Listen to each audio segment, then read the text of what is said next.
Bugtong-bugtong, pinasok kong lambutin, hinugot kong tigasin. Di ice cream! Ikaw kung ano-ano kasing iniisip mo. At dahil dyan, ngayong araw, tuturuan ko kayo gumawa ng dalawang klase ng ice cream. Gamit lamang ay dalawa or tatlong ingredients.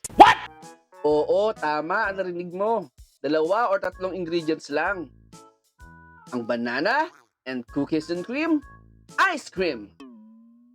Bago ang lahat, ako nga pala si Macky, ang inhinyerong mahilig magluto at oo na, mahilig din kumain. So ano pang hinihintay nyo? Tara at samahan nyo ako sa isa na namang masayang pagluluto.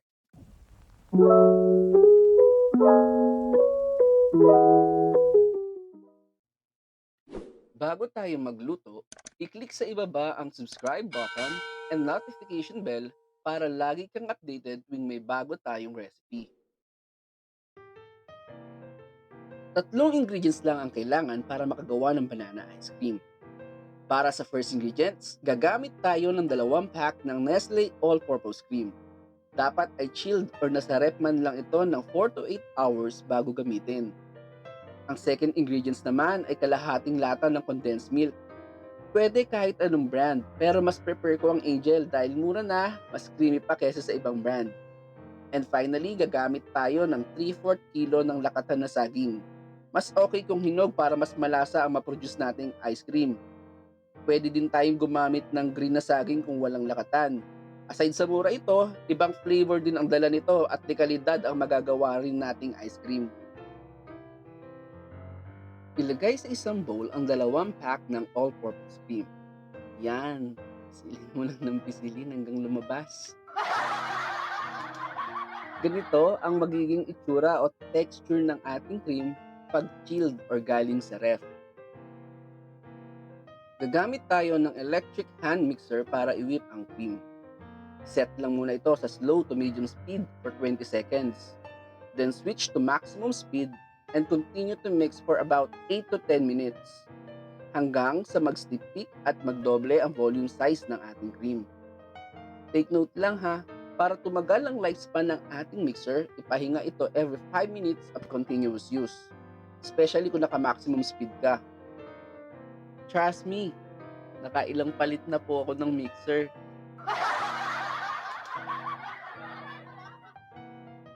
Yan. After 10 minutes, mapapansin nyo na stiff peak at dumoble na ang volume size ng ating cream.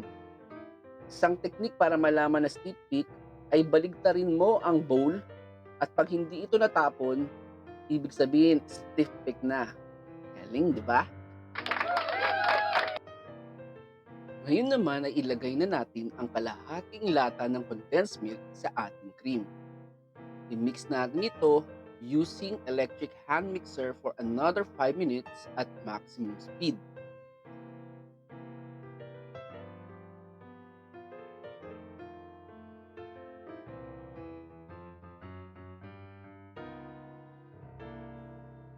I-set aside muna natin ang ating cream mixture at gumawa tayo ng banana puree. Slice ang saging into small pieces at kunin natin ang 2/3 part at isalang sa blender para makagawa ng puree.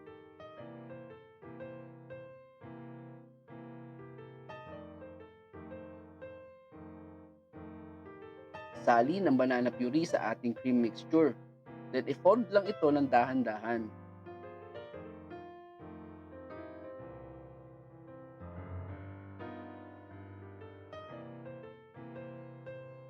Ngayon naman, durugin or i-mash ang natirang 1/3 part ng saging. Gamit lamang ang fork.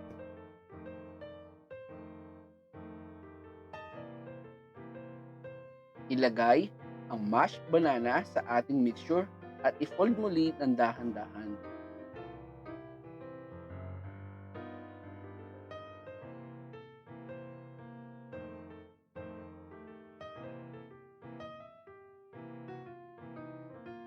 Isalin ng cream sa isang 1.5 liter na tub at i-freeze ito for at least 8 hours.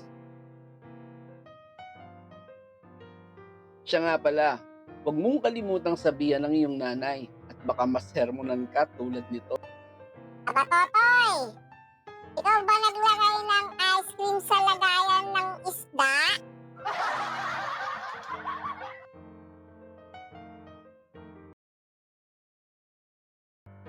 And tantananan! Meron na tayong banana ice cream!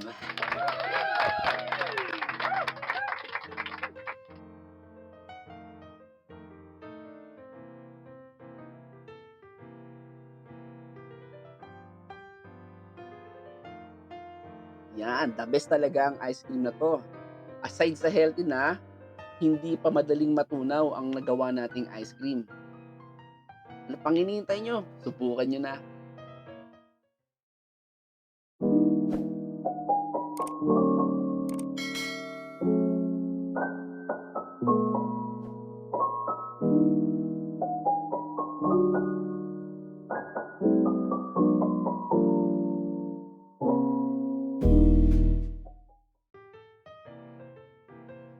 Ngayon naman gawin natin ang cookies and cream ice cream, kung saan dalawang ingredients lang ang kailangan natin.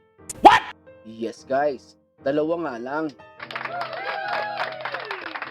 Para sa ating first ingredients, gagamit tayo ng 2 lata ng Angel Kremdemsada. Dapat chilled or nasa rep ito ng 4 to 8 hours bago gamitin. Ang second ingredients naman ay 6 packs of cream O. Or pwede din tayong gumamit ng Oreo para masosyal. E di, Oreo ice cream na ang tawag doon. Pwede bawasan up to 3 packs kung gusto mong hindi masyado matamis ang gagawin nating ice cream. Sa isang bowl, ilagay ang 2 lata ng kremdensada. Sundutin mo lang ng sundutin hanggang lumabas lahat. Gamit muli ang electric hand mixer, i-whip ang kremdensada for about 10 minutes. Take note guys ha, importante na chilled ang ating kremdensada para magdoble ang size nito. At huwag din natin kalimutan na ipahinga ang mixer after 5 minutes of continuous use.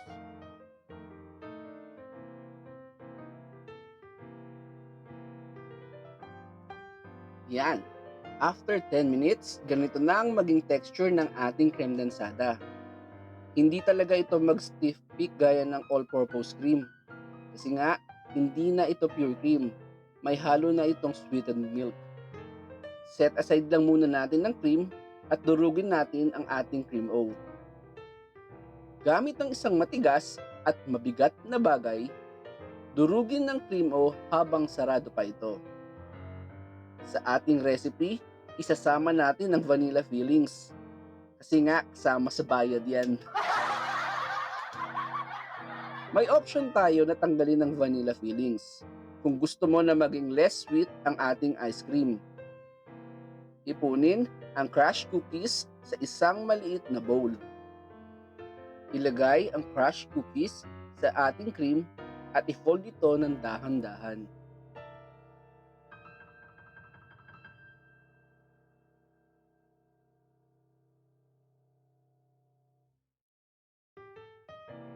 Sa ating recipe, makakagawa tayo ng higit 2 liters ng ice cream. Maghanda lang ng 1.5 liter na tub at 1 liter na tub para maging lagayan ng ating cream. Pag naisalin mo na lahat ng cream sa ating tubs, i-freeze ito for at least 8 hours. At huwag mong kakalimutan sabihin ng nanay mo ha, baka masermonan ka na naman. Aba, Totoy! Naglagay ka na naman ng ice cream sa lagayan ng isda, ha?